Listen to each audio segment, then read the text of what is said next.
தப்லீக் ஜமாத்துன்னு ஒரு ஜமாத் இருக்கு, இஸ்லாமியர் கேள்விப்பட்டிருப்பீங்க நீங்க. அவர்கள் மாநாடுகள் நடத்துவாங்க. திண்டுக்கல், திருச்சி, இப்போ கூட கடைசியாக திருச்சியில் நடத்துனாங்க. 15 லட்சம் பேர் கூடினாங்க.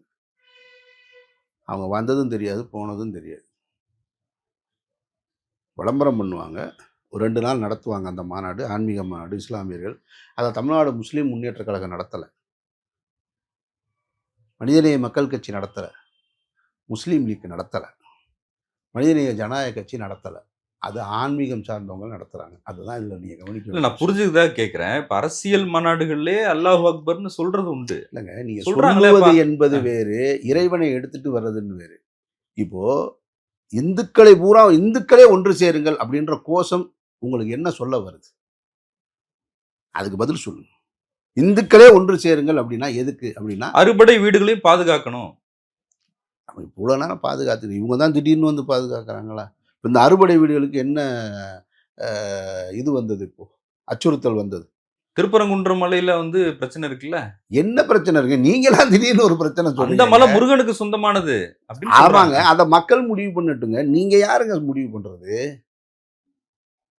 நீங்க திடீர்னு வரீங்க. அறுபடை வீடுகள் இங்க இருந்துட்டு தானே இருக்கு. அறுபடை வீடுகள் இருந்துகிட்டு இருக்கு. அதுல குடமுழுக்கு நடந்திருக்கு, விழாக்கள் நடந்திருக்கு, நடந்துட்டு தானே இருக்கு. நீங்க என்ன திடீர்னு வடநாட்டுல இருந்து இப்ப இங்க நீங்க வந்து அறுபடை வீடை காப்பாற்ற போறேன்னு சொல்றீங்க?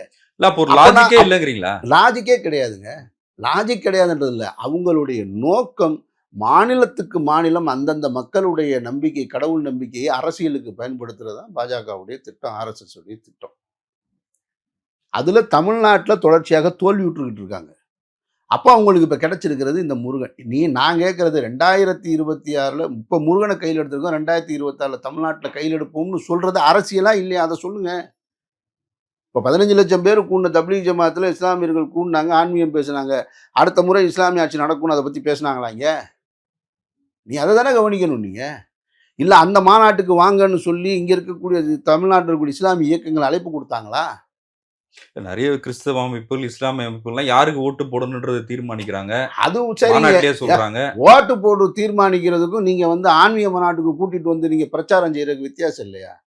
நீங்க தெரிஞ்சுக்கிட்டே கேட்கறது மாதிரி இருக்கு.